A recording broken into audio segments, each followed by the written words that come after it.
Hello tout le monde, je vous retrouve aujourd'hui pour une nouvelle recette. Ce sera aujourd'hui le gâteau chocolat courgette au Thermomix. Il vous faut tout d'abord 200 g de chocolat noir, un moule beurré et fariné, et il faut également préchauffer votre four à 180 degrés.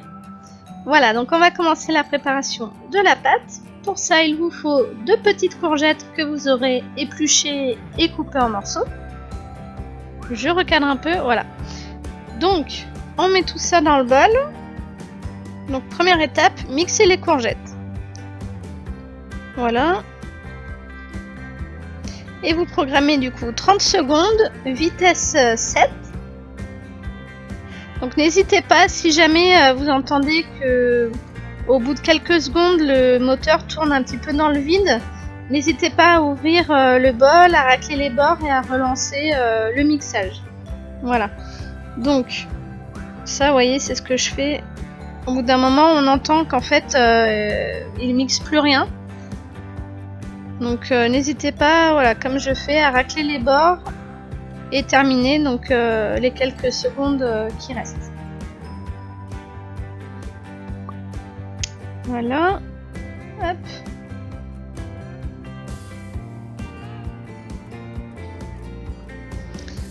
Voilà, donc on termine de mixer tout ça. Voilà, hop. Donc c'est parti, il reste quoi, 20 secondes. Mais bon, honnêtement, vous pouvez faire un peu moins, mais moi j'aime bien que ça soit vraiment bien mixé pour pas qu'il y ait de gros morceaux de courgettes qui restent.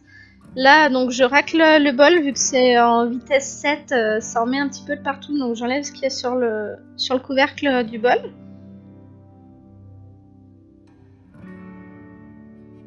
Voilà. Hop, donc ça c'est bon.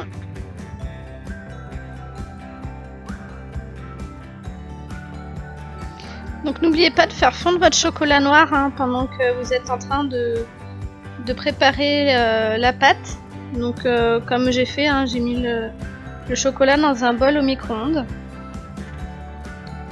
Voilà, donc vous avez vu le résultat de la courgette une fois mixée.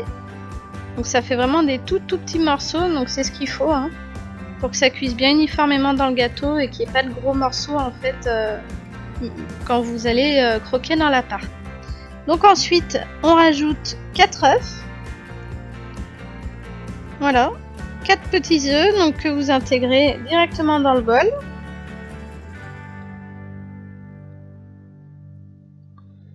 Voilà. Hop.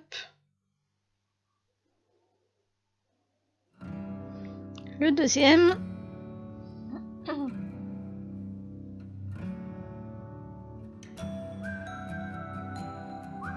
Après, voilà, moi c'est des œufs de poule de mes poules et du coup, n'hésitez pas à adapter si vous avez des œufs non calibrés en fait. Moi, ils commencent à avoir une taille classique, donc j'ai pas besoin de rajouter un œuf.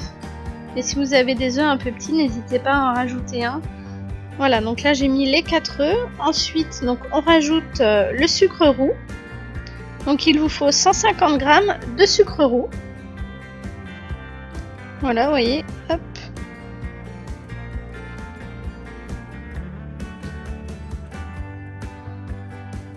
Voilà, donc j'ai fait la tare. Alors des fois ça met sur -1, donc faut refaire. Après on n'est pas à 1 gramme près, mais voilà, je sais pas pourquoi il fait ça de temps en temps. C'est pas bien méchant, il le fait pas à chaque fois.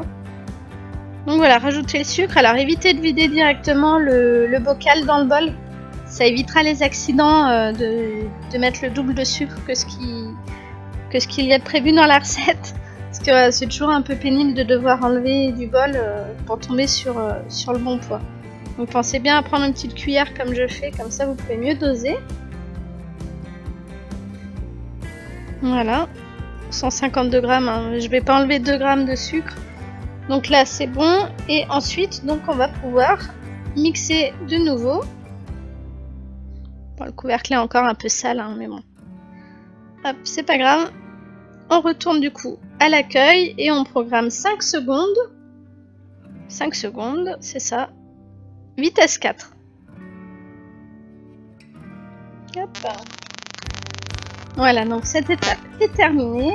On obtient un début de pâte Donc là, il va falloir rajouter du coup la farine. Donc niveau farine, il vous faut 100 g de farine. Voilà, j'utilise de la farine classique. Pas besoin d'une farine particulière comme d'hab. Voilà, sinon on se retrouve avec 50 paquets de farine différents. Voilà, quand c'est pour de la cuisine de tous les jours, on s'embête pas. Voilà, donc on met nos 100 g de farine.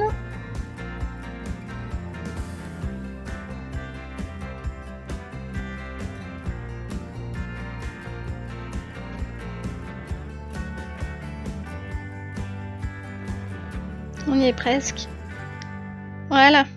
Donc on a notre farine. On va rajouter ensuite la levure. Pour la levure, il faut 2 cuillères à café de levure chimique. Voilà. Donc moi j'utilise celle de Lidl. Qui marche très bien. Hein. J'ai jamais eu de souci avec. Voilà. Donc 2 bonnes cuillères.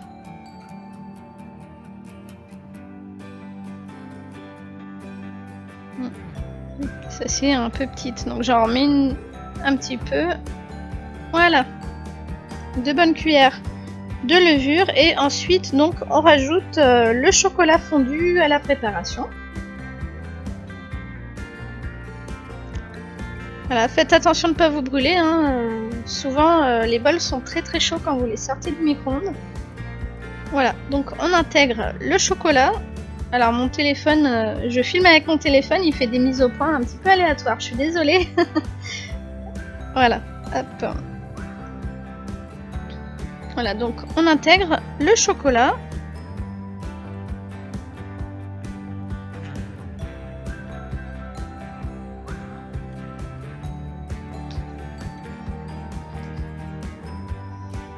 Une fois que vous avez mis le chocolat, vous pouvez du coup relancer le Thermomix. Vous retournez dans l'accueil et là vous choisissez donc 30 secondes, vitesse 5. Si vous estimez que la pâte n'est pas assez mélangée, à vue d'œil, vous pouvez très bien rajouter un petit peu de temps. Il n'y a pas de problème. Voilà, donc la préparation est terminée. Il ne vous reste plus qu'à mettre ça dans le moule et à enfourner. Voilà, donc vous mettez ça dans votre moule que vous avez beurré et fariné. Un moule de taille standard, hein, allez pas vous embêter. Donc voilà, c'est prêt à enfourner. Donc moi j'ai cuit 20 minutes à 180 degrés, mais c'est à vous d'adapter en fonction de votre four. Surveillez bien, piquez de temps en temps. Vous voyez, là il est cuit, il a fait une petite fente, mais voilà, ça va retomber. Je vais couper une petite part, donc comme vous voyez, il est hyper moelleux. Franchement, c'est pas parce que c'est moi qui l'ai fait, mais il est très bon, très moelleux. Il est pas du tout sec, vraiment, et on ne sent quasiment, enfin on sent pas la courgette. Je l'ai fait goûter à ma belle-sœur, elle a pas trouvé, mon père non plus. Franchement, c'est une petite tuerie si vous voulez surprendre vos invités. C'est une super recette. Alors n'hésitez pas à tester et à me donner votre avis en commentaire. Et n'oubliez pas de vous abonner à la chaîne pour être au courant de toutes les nouveautés et à me suivre sur les réseaux sociaux. En attendant, n'oubliez pas, tout le monde peut cuisiner. Salut tout le monde!